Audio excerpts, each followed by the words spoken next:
अस्सलाम वालेकुम, मैं हूं हामिद मीर। 15 मई को पाकिस्तान मुस्लिम लीग नून का कोटला में जलसा हुआ और उनके मुताबिक ये उनका तारीखी जलसा था और पावर शो था।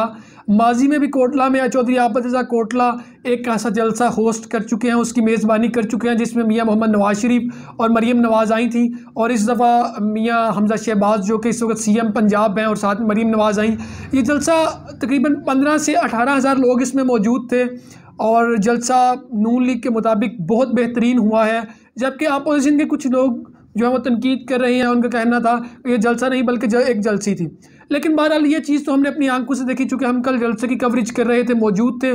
तो ये पाकिस्तान मुस्लिम लीग नून अपना ये जलसा कोटला में करने में और ज़िला गुजरात में करने में मुकम्मल तौर पर कामयाब हो गई कि गुजरात में इस लेवल का जलसा करना और चौधरी बिरादरान को टक्कर देना। तो ये दूसरा ऐसा कोटला में जलसा है जो पाकिस्तान मुस्लिम लीग नून का कामयाब हुआ है और इसके मुबारकबाद के मुस्तहिक चौधरी आबद रज़ा कोटला, जिन्होंने बहुत मेहनत करके ये जलसे को कामयाब किया। ये MNA-शिप जो चौधरी आबद रज़ा कोटला की है, वहाँ तक तो जो जलसा बिल्कुल कामयाब था। लेकिन इस जलसे ने सवाल उठा दिए जो ज़िली क़यादत है और उसके अलावा जो डिवीज़न लेवल की क़यादत है उस पर कि चूँकि इसमें CM पंजाब आ रही हैं, मुस्लिम लीग नून पंजाब की सिटिंग गवर्नमेंट में भी है और सारी इनके पास होल्ड भी है, ब्यूरोक्रेसी का भी और बाकी जो चीज़ें भी हैं। तो इस पे एक उभरता हुआ सवाल ये है कि क्या पाकिस्तान मुस्लिम लीग नून का पूरा ज़िला गुजरात में और उसके जो गिरदनवा के इलाका जात हैं उसमें सिर्फ 20,000 वोट हैं या 15,000 वोट हैं या तकरीबन 50,000 लोग भी इकट्ठे नहीं कर सके। आबद रज़ा कोटला की हद तक तो लोग इस बात पर मुतमईन है कि जलसा बहुत खूबसूरत था। आबद रज़ा कोटला ने CM पंजाब और मरीम नवाज से शाबाशी भी हासिल कर ली कि उन्होंने जो जलसा है बहुत खूबसूरत तरीके से उसका अरेंजमेंट किया है। और जो फुटबॉल ग्राउंड था वहाँ पे ये जलसा हुआ कोटला में। इसमें कुछ बद इंतज़ामी भी हुई माइनर सी कि चेयर्स बहुत ज़्यादा लगा दी गई थी और कुछ लोगों ने वो वीडियोस भी वायरल की जिसमें चेयर्स हाली हैं। वो हमने खुद देखा, जो चेयर्स तब हाली थी जब आगाज़ हो रहा था जलसे का, लोग आ रहे थे रैलियों की शक्ल में, या फिर बिल्कुल आखिर पर जाकर जब हमजा शहबाज की जो तकरीर थी वो तकरीबन उन्होंने आगाज़ किया, उससे तकरीबन 10 मिनट बाद लोग उठ के जाना शुरू हो चुके थे। तो इन शॉर्ट इनका जलसा कामयाब था। और दूसरी बात इंतज़ामी ये हुई कि जब हमजा शहबाज और मरीम नवाज़ का वालिहाना इस्तकबाल किया गया, वो स्टेज पर पहुँचे तो आतिशबाजी के साथ उनको वेलकम किया गया। नून लीग की तरफ से तो ये गुड जेस्चर था, लेकिन चूँकि जहाँ पे आतिशबाजी हुई, जब वो चिंगारियाँ और शोले नीचे गिरे तो जो मुख्तलिफ इर्द गिर्द की जगह थी उस पर आग लग गई। लेकिन अल्लाह का शुक्र है कोई हादसा पेश नहीं आया, रेस्क्यू की टीमें वहाँ पर मौजूद थी तो उन्होंने आग पर काबू पा लिया। तो आबद रज़ा कोटला ने जब तकरीर की तो उन्होंने मुखालिफिन को ललकारा। उनका कहना था कि हम इंतकाम की सियासत पर यकीन नहीं रखते बल्कि हम एहतसाब की सियासत पर यकीन रखते हैं। जिन जिन लोगों ने अवाम को लूटा है उनको एहतसाब के कटहरे में लाएंगे और वो जवाब दें अवाम को भी और निज़ाम को भी।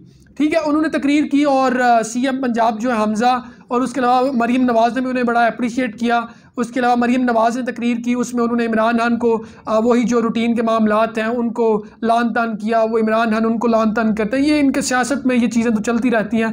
हमजा शहबाज ने भी ऐसे किया। अलबत्ता जलालपुर जट्टा और गिरदनवा के इलाका जात के लिए कोई बहुत बड़ा ऐलान नहीं किया गया। जो लोग कह रहे थे कि जलालपुर जट्टा को तहसील बनाने के हवाले से ऐलान किया जाएगा, ऐसा कोई ऐलान नहीं किया गया। और अब दूसरी जो बड़ी अहम बात यह है कि चौधरी बिरादरान N71 में डेरा डाल के बैठे हैं, जिसमें चौधरी मूसा इलाही वहाँ पे अपनी कैंपेन जारी किए हुए हैं, भरपूर इलेक्शन की मुहिम चला रहे हैं। अब उनके लिए एक बड़ा टास्क है, वो भी एक जलसा करना चाह रहे थे उसी दिन ही जिस दिन आबद रज़ा कोटला का जलसा था, यानी कि 15 मई को।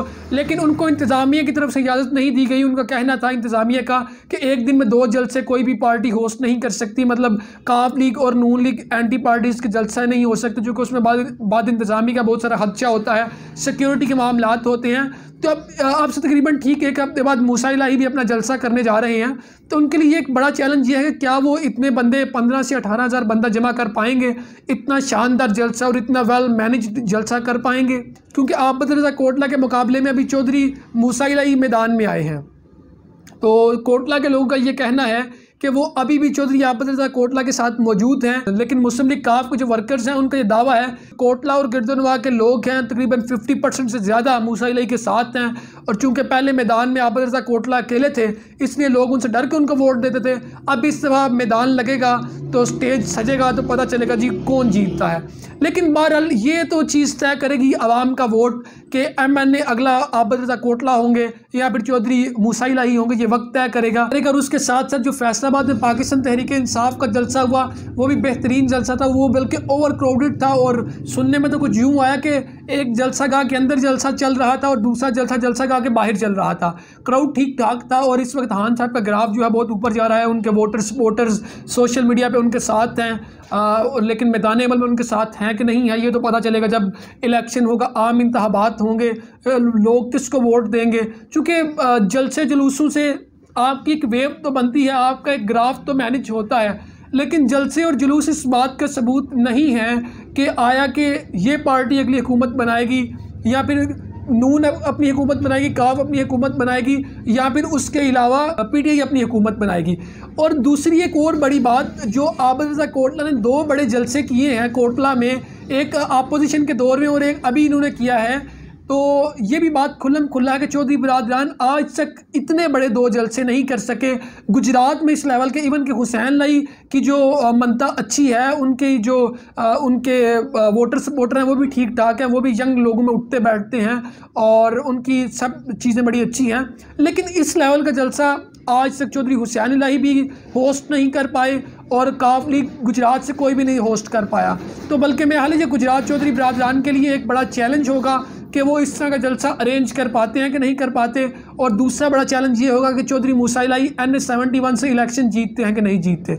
अलबत्ता इन तमाम चीज़ों का फैसला आम इंतखाबात में अवाम करेगी कि अवाम वोट किसको देगी। उनका वोट पाकिस्तान तहरीक इंसाफ को जाएगा, काफ लीग को जाएगा या नून लीग को जाएगा। और एक और अहम और बड़ा सवाल ये है कि क्या NS-68 में, NS-69 में और NS-71 में पाकिस्तान तहरीक इंसाफ पाकिस्तान मुस्लिम लीग काफ से कोलैबोरेशन करती है, सीट एडजस्टमेंट करती है या फिर क्या करती है। नाजरीन कमेंट बॉक्स में अपनी राय ज़रूर दीजिएगा कि जो कोटला का जलसा हुआ वो कामयाब हुआ या नहीं हुआ, उसमें कितने लोग मौजूद थे, आपके हाल में उसमें बाद इंतज़ामी क्या हुई है। तब तक के लिए मुझे दें इजाज़त, अल्लाह निगहबान।